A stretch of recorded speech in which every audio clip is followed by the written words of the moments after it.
Thank you for joining Market News with Rodney Lake. This is a regular program for the GW Investment Institute, where we talk about timely market topics. I'm Rodney Lake, the director of the GW Investment Institute. Let's get started. Welcome back to Market News with Rodney Lake. I'm your host, Rodney Lake.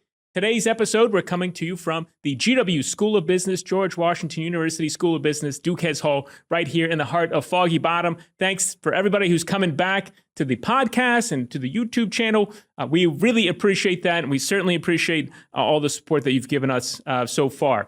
Very much appreciated. We're getting more likes everywhere, so please subscribe if you can. All right, today's episode, we're going to have a Mag 7 overview. Now, today, I'm going to date this because the markets are moving so much, and so this will be maybe ancient history by the time it comes out. Today is April 8th, and the markets are all over the place, and so the tariffs, people expected them. They were announced. The specifics were not given until the day of, and then the markets went haywire. And so, but the markets are bouncing back pretty dramatically today. So when you talk about what's happening in the world today, first we'll just cover the market, then we're going to get into the Mag 7. This episode is more of the market news sense that we do in one of our classes at the GW Investment Institute. So a little bit of an overview and some of the things that are happening in the market, but we are going to go, like we talk about specific companies, over the Mag 7. That is the Magnificent 7. If you haven't heard of that, that is Amazon, NVIDIA, Microsoft, Apple, Alphabet, Tesla. Those are the companies that we're going to be talking about today, and Meta, to round out the Mag 7. So why are people so focused on the Mag 7? Well, because, they have been the biggest drivers for performance attribution for the S&P 500. People talk about the Mag 7 and the other 493 companies that are in the S&P 500, but they have been hard hit during this tariff episode. And certainly the year-to-date numbers are not good, and we're going to go over each one of those in that order that I mentioned. And so, but what's happening on the markets today? You've had the markets up and down a lot, down mostly over the last few days here since the tariffs were announced. But you're up today on the S&P 500 right now, over 3%, closing in on 4, the same for the NASDAQ, and the Dow just over 3. And again, this could be ancient history by the time this comes out, but just to give a sense that the markets are moving around a lot. And we're going to talk about these companies not just for the next day. And certainly at the Investment Institute, we don't think in terms of we're going to invest for a day or 2 days or 5 days or a week or 10 days or even a year. We're trying to think we're investing for years. One of our advantages is that our students' client is the university. These are endowment funds that our students manage at the GW Investment Institute. So we have a long-term time horizon. We have to plan for our payout. It's about 4.5%, the same as many other university endowment payouts, as an example. And it's the same as the rest of the university's endowment payout as well.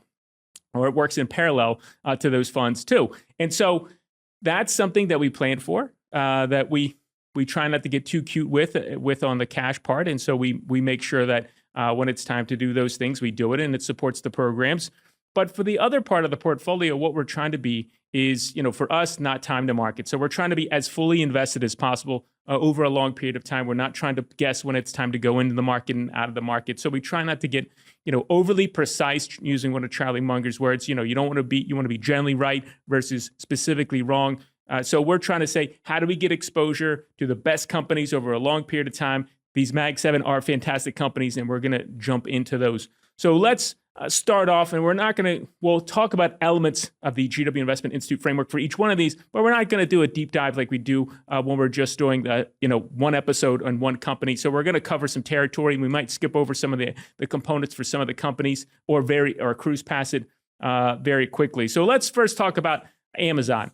And I would probably put this at the top of the list. The things have sold off as the most attractive, company in the Mag 7 right now. And I'll give you some sense of why that is. And so if you're looking at, the business of Amazon, we all know what the business is on the retail side.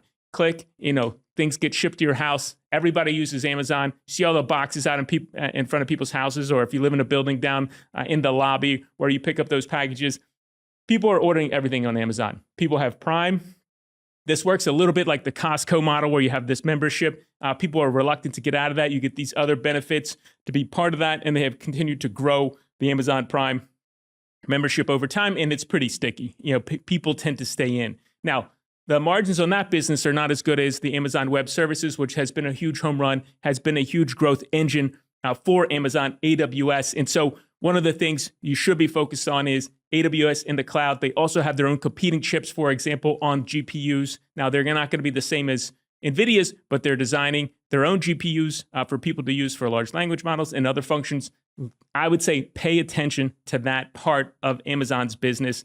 AWS, obviously, people are paying attention to, but I do think the design of their own chips is important and will become more important. And when people can buy that at a far cheaper setup, now maybe the functionality is not as strong as the tier one chips at the time, Blackwell, for example, for NVIDIA, but to do some of the different large language models, I think that they're going to be very competitive, certainly at a price point where it makes sense for people to say, well, maybe I'm doing some workloads with NVIDIA's and I'm going to have some workloads running on Amazon's GPU chips. And they don't fabricate those, they make them or design them, and then Taiwan Semiconductor fabricates those chips. So as a carve out for Amazon, pay special attention to that.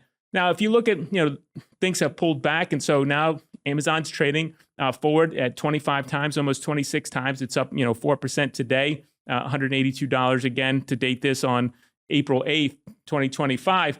But on the valuation side, it's, I think, an interesting time to be paying attention. I skipped over management, but Andy Jassy, who built up AWS, is running it now. Looks like Bezos is a little bit back more involved, like the management, like the whole setup. Valuation, certainly not expensive historically for Amazon, and it has sold off pretty dramatically. The year-to-date number down almost 17%. And so, but bouncing back here. But I think fantastic company. They're going to have problems with the tariffs for sure. If they flew through as is, all their products on the retail side are going to be more expensive. They could make up for that on the cloud side. Again, pay attention specifically to the GPUs. And then clean balance sheet. I don't think anything to worry about there. Not as much cash as some of the other companies, but certainly not something that we're really worried about. All right, to move on here, we're going to try to cover all of these companies. We're going to cover all these companies. We're going to try to do it quickly. NVIDIA, next one. And this is in order of what I think the relative attractiveness is right now. Again, April 8th here. NVIDIA has, been the high flyer. And the 1 year return, is almost 21%. But the year to date number is minus 21%. So it's hit hard times. I think most people know what NVIDIA is right now. So when we talk about the business, they're making the GPUs. They are at the top of the tech stack when people need to access the cutting edge of technology for their large language models and AI agents, and anything that's related to what's happening in the world of AI starts with those NVIDIA chips, starts with Blackwell now in the H100s, before that. And so the valuation has, had crept up. But now, so on the business side, again, a huge moat around their business. You're still talking huge margins on the business, 70% gross and 50, plus on the net. So fabulous business, high demand, moat around their business, not a, second place. Amazon, again, I would pay attention to that, but not directly a competitor right now. And so, but, people saw DeepSeek, got worried, a little bit of a sell-off, tariffs, big worry now. What's going to happen? We'll see. But it could be an interesting time to pick up shares. You're getting it at 23 times forward. Certainly not a big PE for such a best-in-class company. When you talk about moving on to the management, Jensen Huang, really sort of once in a generation, maybe manager for a company that's like this, doing a fantastic job, has 30 direct reports or something like that. Very flat organization, the way he runs it, very specific to him, very specific to his personality, founder-led, still owns a big chunk of the business. Very optimistic about him and his management style. We already talked a little bit about the valuation. Again, 23 times. I wouldn't call that super expensive. Certainly below where it has been in the past, and has sold off, 20 year to date, 22%. Up big on the day here, 7%.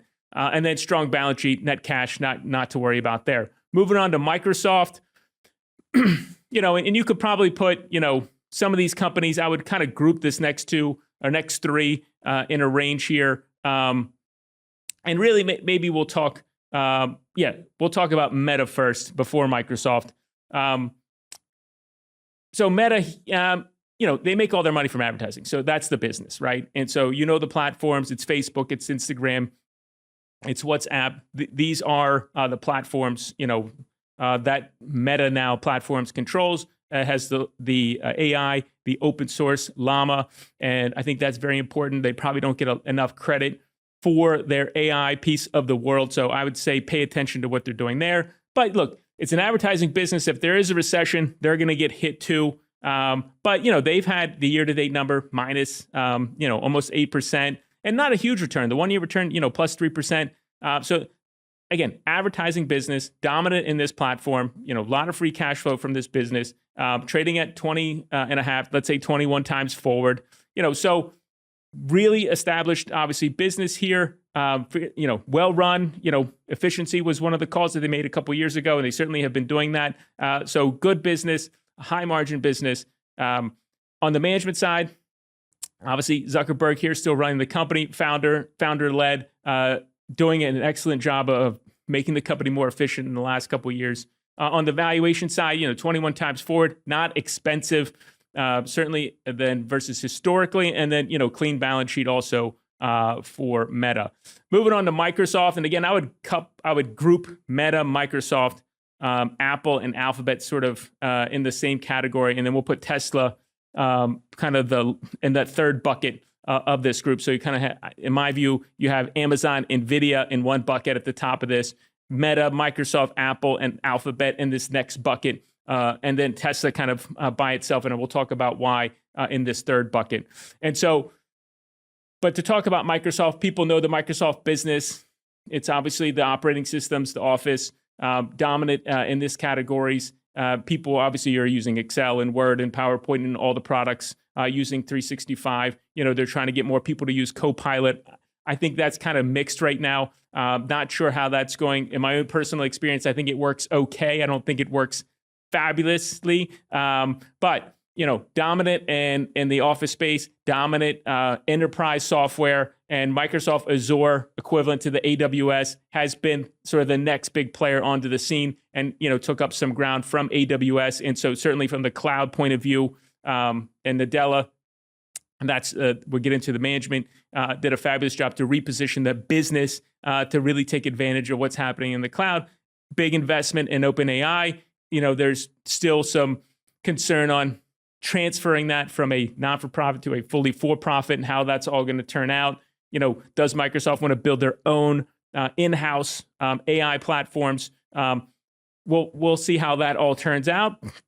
And then some other big parts of the business. You talk about LinkedIn as an example, and the gaming piece, all super important. The acquisition of Activision, Blizzard. And so again, solid business, growing, doing, I think, moving on to management. Nadella doing a fantastic job of really repositioning them into that cloud business to complement everything else that they're doing. Really a big enterprise player. People trust the Microsoft brand. So really important. And again, give high marks to Nadella for repositioning when he took over for Microsoft and giving them that exposure and now leading in parts of AI. Then you talk about the valuation. Certainly not expensive here. But, a little more expensive than some of the others ones, but probably a little bit more stable. You're talking 28 times, 29 times forward here. It's rallied a little bit on the day, but the 1 year is down 12%, and the 1 year return is year to date is down 12, and the 1 year is minus almost 12 and a half, a little bit more. And so, not great on the valuation compared to the others, but certainly relative to how expensive it's been in the past, not so expensive. And in the balance sheet, clean balance sheet, not worried about. Not worried about any of these, by the way, on the balance sheet. So really not a concern for the Mag 7 on balance sheet. Some are stronger than others, but relative to the rest of the market, these are all fantastic companies with great balance sheets. And so now moving on to Apple. Now Apple, this is one of our largest holdings in the Investment Institute. And by the way, we own all these companies in some form, some larger than others at the Investment Institute and across our portfolios. Apple, one of our largest holdings, second largest holding actually behind Nvidia. Apple is, it's in the middle of this pack, and it's in the middle of the middle pack, because it is challenging to understand what is going to be the implication of the tariffs for Apple. If you're watching the news, you're hearing Apple talk about they're trying to move some of their production to India to try to offset some of the tariffs that are going into China. Obviously, Foxconn, if you're following, the production cycle for Amazon is a big player in mainland China for Apple. Now, with those tariffs, going to make iPhones more expensive. People, possibly, stocking inventory, buying the things that they might have thought that they would buy in August, buying those things now. However, how's this going to play out over time? I think it's really challenging to tell on Apple. And so that's why I have it kind of in the middle of this middle pack here, is that, we're going to have to wait and see and really pay attention. And certainly for our analysts at the Investment Institute, we're going to be telling them, we got to dive into this. What is the management team saying? And so when you talk about the business of Apple, we already touched on that. It's the iPhone that starts with, that's what drives their whole ecosystem. And then obviously the services has grown, but the iPhone is the bread and butter for Apple. And so when you talk about the refresh cycle, people coming up with the iPhone 16 Pro as an example with the AI tools, and those have been slowed. That's a little bit of a concern. The tariffs obviously are taking the center stage right now, but the slower rollout of the AI tools also a concern. So not just the tariffs, but how Apple has been operating with respect to AI. Now, look, historically, they're never haven't always been number one, rather, to, for example, even, the smartphone, but then dominate. So, maybe give them some space to figure out what their AI strategy is going to be. Now, again, front and center are the tariffs, so I have to figure that out and what's going to happen. But again, that's why I put them here. Still fabulous company, still second largest holding at the Investment Institute, but our analysts need to really watch this one closely and try to figure out what we think is going to happen. So fabulous business. Again, phones, services, ecosystem has been great. Fantastic brand. Management, Tim Cook has navigated, storms before. Certainly have high, respect for his business acumen, the way he has run the company, since Steve Jobs passed away, has really turned Apple into a dominant force, even more so than it was, and certainly a big cash producer. So fabulous, high marks to Tim Cook, and certainly optimistic about the future in the short and medium term with him running the company and his team. On the valuation side, not particularly expensive or cheap, less expensive than it was before, obviously, the sell-off. 26 times in the next 12 months. The year-to-date number, you're talking about, bigger sell-off here. People anticipating the hit, almost 25% minus year-to-date, even after the comeback today, about 3.8%. 1 year return, about 11%, coming in on 12. So, we'll see. Strong balance sheet. Again, not worried about any of those. So again, that's why Apple's kind of in the middle of the middle. Got to really figure out what's going to happen on these tariffs. Now, moving on to Alphabet, Google. Alphabet's the parent company. We did a recent episode on Alphabet. The business. They still generate, most of their money from search and advertising related to that. YouTube, however, is a strong property within this. And obviously, our show is on YouTube as well, if you're watching it there. So, look, they have a dominant property in the media business. YouTube growing, excellent. People are concerned, and we have our concerns too. We're shareholders of Google here.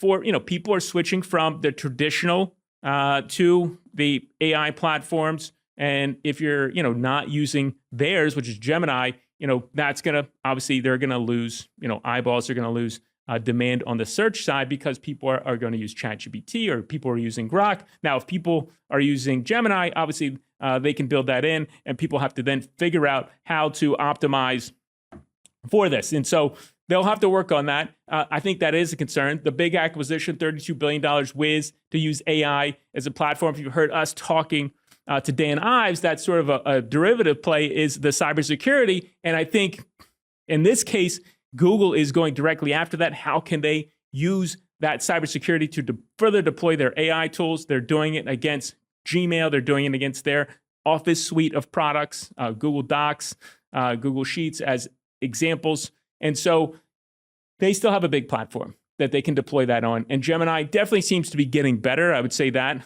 I've been using Grok, Gemini, and ChatGPT pretty regularly, and I think they're definitely very competitive and depending on what model that you're using. And I do think Gemini is getting better. So we'll have to see. But a big concern that's on the search, big acquisition going after Wiz, deployment of AI for cybersecurity, super important. So good business. Worried a little bit about the traditional part of the business on the search side. Management team, certainly not concerned here on what's happening with the management team. And I think, maybe the concern is that they're not moving fast enough. And so, but the big acquisition, I think, is interesting, and I think it's worth paying attention to. On the valuation side, we talked about this in the episode, about 17 times for Google, and the year-to-date number -20 and the 1 year -2. So the valuation, looks relatively attractive compared to the other Mag 7, but to be careful, about what's happening on the business side. I think that's why that valuation is there. Now, on balance sheet, still clean like everybody else. Now, Tesla. So that was sort of the second pack. Now, moving on, Tesla by itself in the third pack. Why is it in the third pack? Well, Elon Musk is sort of in the mix of this administration, and that has obviously led to a lot of focus and a lot of it negative for the brand. And so that's coming, on the business side. Without that, maybe it's much more positive in that regard. So certainly probably not helping on the brand right now, but the business obviously are the cars, number one, the power. But when you talk about the deployment of full self-driving, which is real-world artificial intelligence, I think they're definitely the leader here, and they're going to be deploying those robo-taxis in Austin later this year in 2025. I think that's super important to watch, and I think the upside related to that is enormous. If you talk about, cars are used like a tenth of the time, that they're capable of on the roads, and you unlock all that time. Obviously, you turn those depreciating assets into cash flow assets. And for the people that own those cars, they can put them on that network. And then the other cars that they deploy in their own network, that's obviously an enormous market. The Optimus platform for the autonomous humanoid robots obviously has a big total addressable market. I think everybody would have one of those. And the power business is gaining steadily. And so the mega packs are a super important piece of what's been deployed at scale, the utility scale batteries, and how quickly they can harmonize in the software, the autobidder software that goes along with that. Super important. On the management side, Musk obviously very busy, lots of jobs, lots of companies, and including Doge, and so with the government. So people are definitely a little bit concerned about that. We'll have to see how that plays out. He has said that he'll be out of that role 2026, and so we'll see what's happening there. On the valuation side, this is where, and this is part of the reason they're sort of they're in the third bucket here. Even after the sell-off, it's sold year to date, it's off, 40%. The 1 year return 41% positive, minus 40% negative for the year to date. But even after that, you're talking 92, 93 times forward. So really not cheap. Clean balance sheet, though, also not worried. Not as maybe as strong as some of the others, but clean net cash. Not worried about the balance sheet there. So we quickly ran through the Mag 7, Amazon, NVIDIA, Meta, Microsoft, Apple, Alphabet, and Tesla. And again, I would group Amazon and NVIDIA together, Meta, Microsoft, Apple, and Alphabet together, and Tesla in that third bucket. And so obviously, this is not investment advice. Do your own work. But for our analysts at the Investment Institute, we own all these companies and across our portfolio, so we got to think about what to do. And the markets are moving all over the place, but that's the time you high grade your portfolios, you go after the best companies for the long term, and you think not in the short term, but you think about in the long term, what can these companies do? How do those management teams position themselves? And you move forward. With that, I want to say thanks for watching, and we look forward to seeing you on the next episode with Market News with Rodney Lake.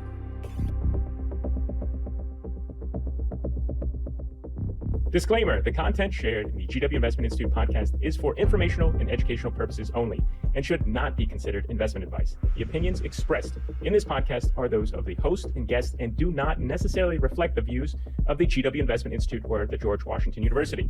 Listeners should not act upon the information provided without seeking professional advice from a qualified financial advisor.